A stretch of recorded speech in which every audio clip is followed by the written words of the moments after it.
Well, hello and welcome once again to EXPU Labs. I'm Bryon Ellington, Chief Learning Officer for eXp Realty, and I'm joined today by Melody Kleoni, Limitless Leaders founder in the San Francisco Bay Area. Melody, thanks so much for being with us.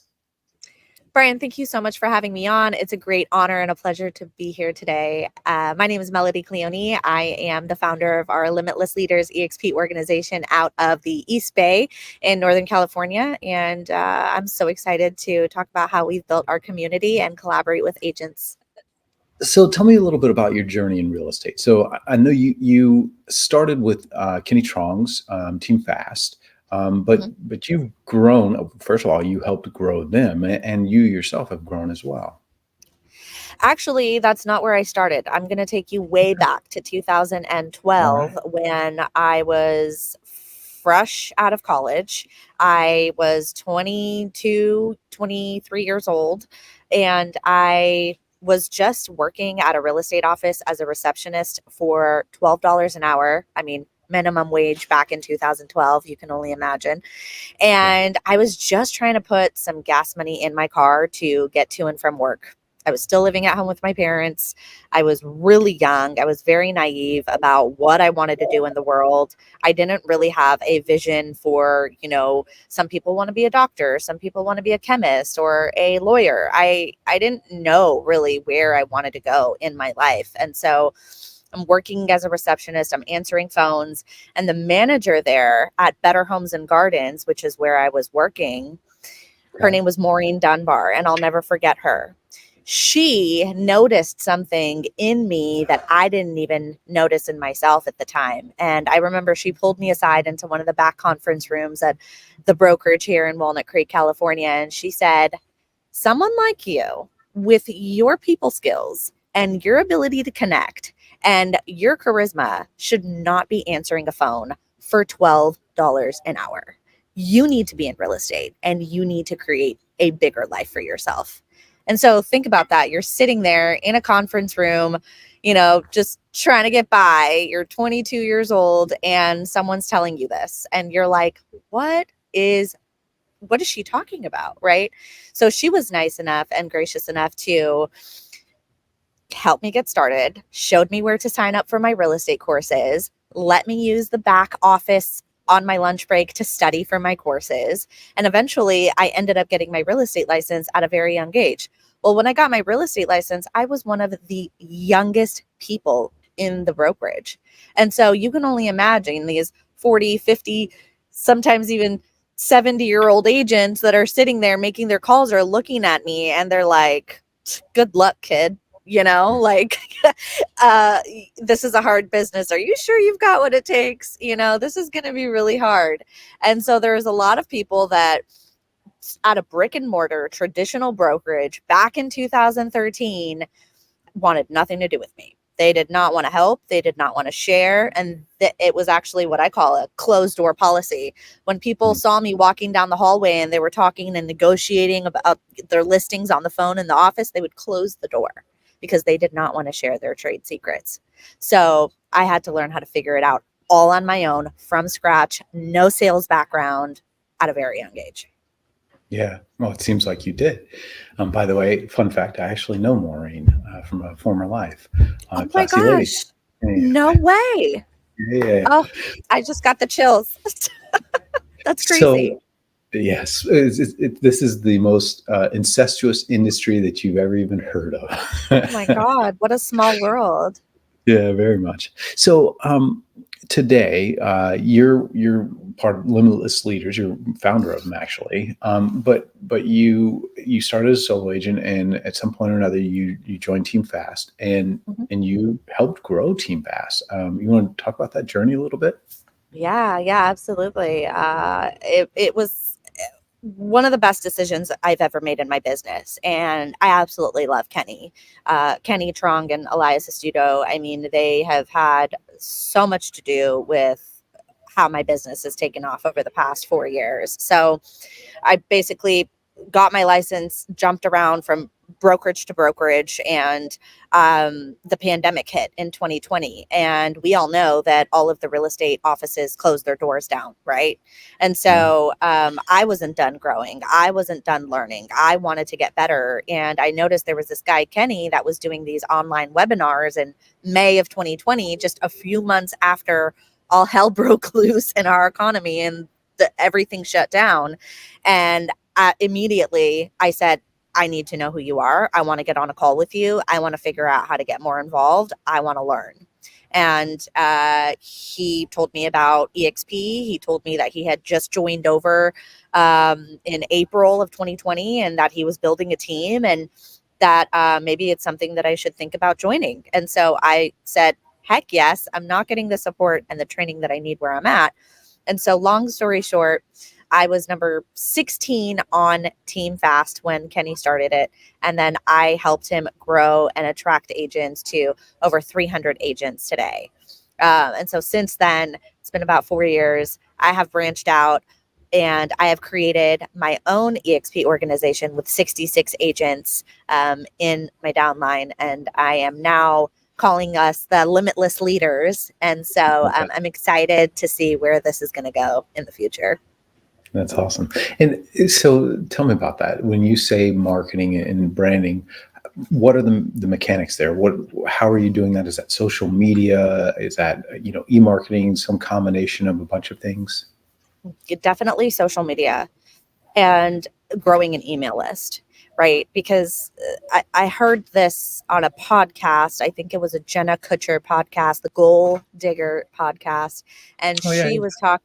Yeah. So I only listen to podcasts in the car, Bryon. I don't listen Yeah. to the radio. I don't, do any of that stuff. I drive time is university time for me. Right. So when I was listening to her podcast, she said, imagine that Instagram shut down tomorrow and you lost all connection with all of the people that you're used to seeing on a daily basis, all of your followers, right? Where would you be able to connect with them? Where would you be able to find them, right? The platform owns your relationships, right? And so one of the things that we have to do as business owners is learn how to take people off of the platform and put them in our own database, right? So one Okay. of the things that I'm able to do with that is create an email list, right? So with market on social media. That's step one, right? I utilize ManyChat and Flowdesk and Sandstore and all of these different tools in order to market to people on social media. And then I invite them into my world, into my ecosystem, right?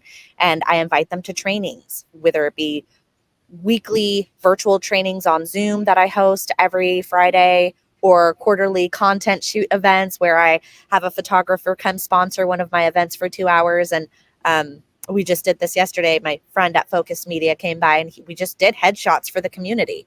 All real estate agents are welcome. You don't have to be with EXP. Come to our office, have some lunch, who we also got sponsored by a local home warranty company, and come get some lifestyle shots done, right? Of course, you have to Right. register. So I have their information now. I have them in my email. I have them in my ecosystem. And then they come and they see what our community and what our culture is about. Right. You talked about the training that you do on Friday. Just curious, where are you getting content from? Are you doing like presentation style? Or are you doing interviews? A little bit of all of the above? Yeah. So it's, I'm always looking to see what other people are doing. I mean, some of my biggest inspirations are Veronica Figueroa, Gogo Bethke. I mean, Yeah. I see what they've created and it just inspires me to keep going because I see what's possible in the world and how you can support other people to grow and then also grow yourself at the same time. And so I'm constantly learning. I'm constantly taking notes throughout the week. I'm figuring out what are people talking about? What do people want to know more about? What are people asking about in the comments, right? What are they interested in and curious to learn more about? And then I shape the trainings around those things. So I'm constantly, just observing, taking notes in my phone, jotting things down in my notepad. I'm a big pen and paper person. Sure. And if I find something that's attractive to me and that I think other people can benefit from, then I try to get them on a call, right? And so on Fridays, we get together for a 30 to 45-minute Zoom session. It's open to all agents. It's brand agnostic. And everyone hops in my Zoom room. It's totally casual. Throw on your headphones and come collaborate, share, learn, and grow. And every topic is different, right? Every day is going to be a little bit different. So for example, next Friday, we have someone in my EXP organization, Roberto, and he used to work for a hedge fund, and they were buying and selling 600 properties every single week. And so he learned how to create relationships with these big banks. And so he learned a lot about real estate investing and buying homes at the auction because of just his relationships with these hedge fund managers and with these banks.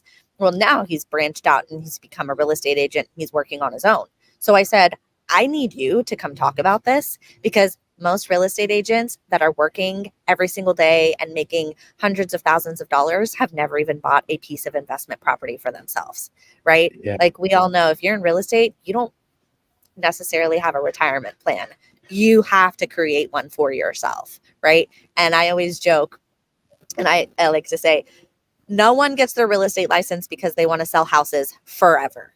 That is not the end all be all, right? We get our real estate license because we want to better ourselves, invest in real estate, pour into our families, create a life by design, and eventually shift and evolve out of that and do things that we love to do with the people that we love to do it, right? So long story short, he's coming to talk about that, real estate investing, buying outside state lines is what we're calling it next Friday. And then a week after that, we will do another training where another person in my organization, Blessing, she's an amazing NLP coach, and she's going to come in and she's going to talk about how to actually have the conversation about the new buyer broker agreement, and how can you master that conversation and that flow and have a cadence when you're actually across the table from a buyer and you're explaining it. Because it's all fun and games when you're listening to a YouTube video or you're attending a training call and you hear other people talk about it, right? But how does it actually roll off the tongue when you're trying to explain it to people, right? What is your flow? What is your ending? What is the body? What's your opener, right? And so she's going to come and talk about those things, because I think that's really important. It's a hot topic of discussion. So every week is a little bit different, but I tend to know what people's strengths are, and then I have them emphasize on that and go deep on that and provide more value to our people about those things.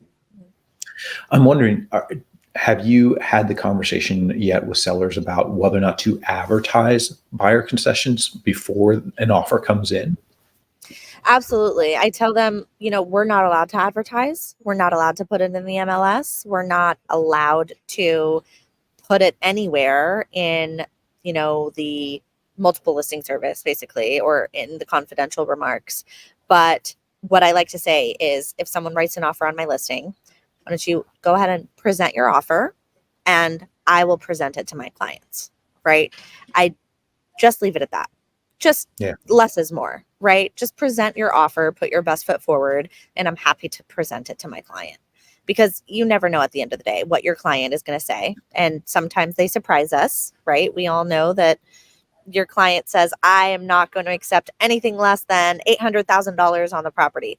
And then all of a sudden you put an offer for $760 in front of them, and now they're willing to negotiate a little bit, right?